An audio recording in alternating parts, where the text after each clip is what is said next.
പിതാവിന്റെ സ്നേഹാർദ്രമായ കത്ത്.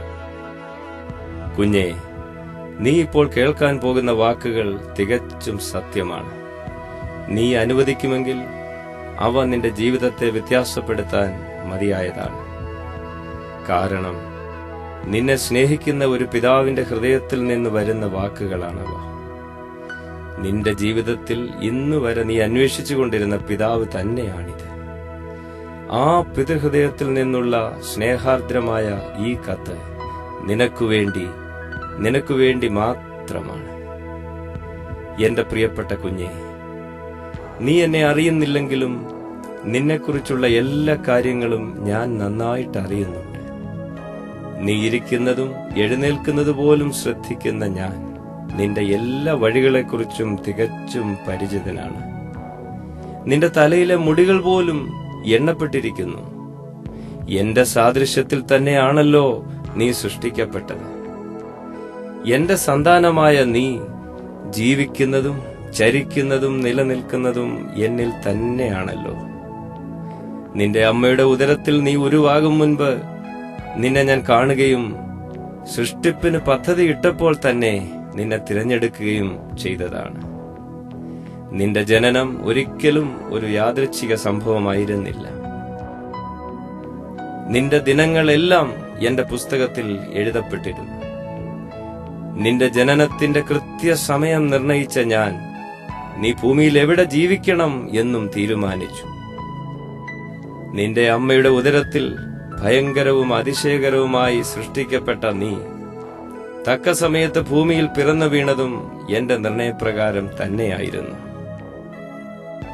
കുഞ്ഞെ, എന്നെ അറിയാത്തവർ എന്നെ കോപിഷ്ഠനായ വിദൂരതയിൽ കഴിയുന്ന ഒരുവനായി തെറ്റായ നിലയിൽ ചിത്രീകരിച്ചിട്ടുണ്ട്.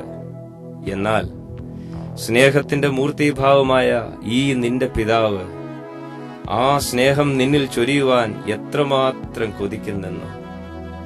ലോകത്തിലെ ഏത് പിതാവിന് നൽകാൻ കഴിയുന്നതിലും അധികം സ്നേഹവാത്സല്യങ്ങൾ നിനക്ക് നൽകാൻ എനിക്ക് കഴിയും.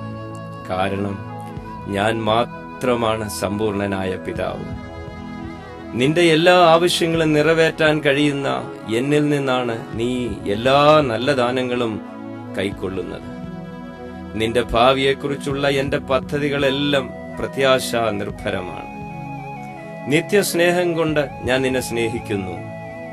കടൽക്കരയിലെ മണൽത്തരികൾ പോലെ അസംഖ്യമാണ് നിന്നെക്കുറിച്ചുള്ള എന്റെ വിചാരങ്ങൾ. നിന്നെ ഓർക്കുമ്പോൾ എന്റെ ഹൃദയം ആനന്ദഗീതത്താൽ നിറയുന്നു. നീ എന്റെ അമൂല്യ സമ്പത്താകയാൽ നിനക്ക് എത്ര നന്മ ചെയ്താലും എനിക്ക് മതി വരികയില്ല. നിന്നെ അചഞ്ചലനായി ഉറപ്പിച്ചു നിർത്തുവാൻ ഞാൻ എന്തുമാത്രം കൊതിക്കുന്നു. വലുതും അത്ഭുതകരവുമായ കാര്യങ്ങൾ നിന്നെ കാണിക്കുവാൻ എനിക്ക് ആഗ്രഹമുണ്ട്. പൂർണ്ണ ഹൃദയത്തോടെ നീ അന്വേഷിച്ചാൽ നിശ്ചയമായും എന്നെ കണ്ടെത്തും. എന്നിൽ തന്നെ പ്രമോദിച്ചു കൊള്ളുക. നിന്റെ ഹൃദയത്തിന്റെ ആഗ്രഹങ്ങൾ ഞാൻ സാധിപ്പിച്ചു തരാം. ഞാൻ തന്നെയാണല്ലോ ആ ആഗ്രഹങ്ങൾ നിന്റെ ഉള്ളിൽ തന്നത്. നിനക്ക് ഭാവനയിൽ കാണാൻ കഴിയുന്നതിലും അധികം കാര്യങ്ങൾ ചെയ്തു തരാൻ ഞാൻ ശക്തനാണ്. നിന്റെ എല്ലാ കഷ്ടങ്ങളിലും ആശ്വാസം നൽകുന്ന, നിന്നെ ധൈര്യപ്പെടുത്തുന്ന പിതാവാണ് ഞാൻ.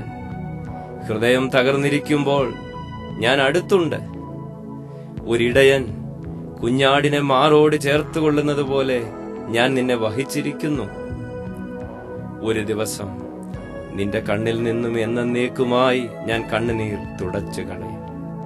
ഈ ഭൂമിയിൽ നീ സഹിച്ച വേദനയെല്ലാം അന്ന് മാറും. എന്റെ പുത്രനായ യേശുവിനെ ഞാൻ സ്നേഹിക്കുന്നത് പോലെ നിന്റെ പിതാവായ ഞാൻ നിന്നെയും സ്നേഹിക്കുന്നു. എന്നോടുള്ള നിന്റെ സ്നേഹം യേശുവിലാണ് വെളിപ്പെടുത്തിയത്. എന്റെ പുത്രനായ യേശു മാത്രമാണ് എന്നെ പൂർണ്ണമായ അളവിൽ പ്രതിനിധാനം ചെയ്യുന്നത്. ഞാൻ നിന്റെ ശത്രുവല്ല, മറിച്ച് മിത്രമാണെന്ന് കാണിക്കാനാണ് യേശു വന്നത്. നിന്റെ പാപങ്ങളെ ഞാൻ കണക്കിടുന്നില്ല എന്ന് അവൻ പറഞ്ഞില്ലേ? ഞാനും നീയും ഹൃദയംഗമായി അടുക്കുവാനായിട്ടാണ് യേശു മരിച്ചത്.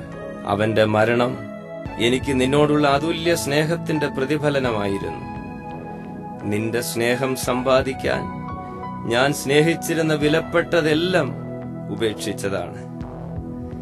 എന്റെ പുത്രൻ എന്ന ദാനം നീ സ്വീകരിക്കുമ്പോൾ എന്നെയാണ് നീ സ്വീകരിക്കുന്നത്. എന്റെ സ്നേഹത്തിൽ നിന്ന് നിന്നെ ഇനി ഒന്നും വേർപിരിക്കയില്ല. എന്റെ ഭവനത്തിലേക്ക് വരൂ.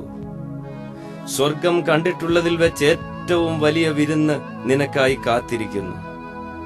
ഞാൻ എന്നും ഈ വിധത്തിലുള്ള ഒരു പിതാവായിരുന്നു, ഇനി എന്നും അങ്ങനെ തന്നെ ആയിരിക്കുകയും ചെയ്യും.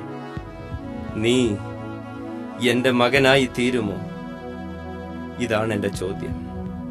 കുഞ്ഞെ, ഞാൻ നിനക്കായി കാത്തിരിക്കുന്നു. സ്നേഹനിധിയായ നിന്റെ പിതാവ്, സർവശക്തനായ ദൈവം.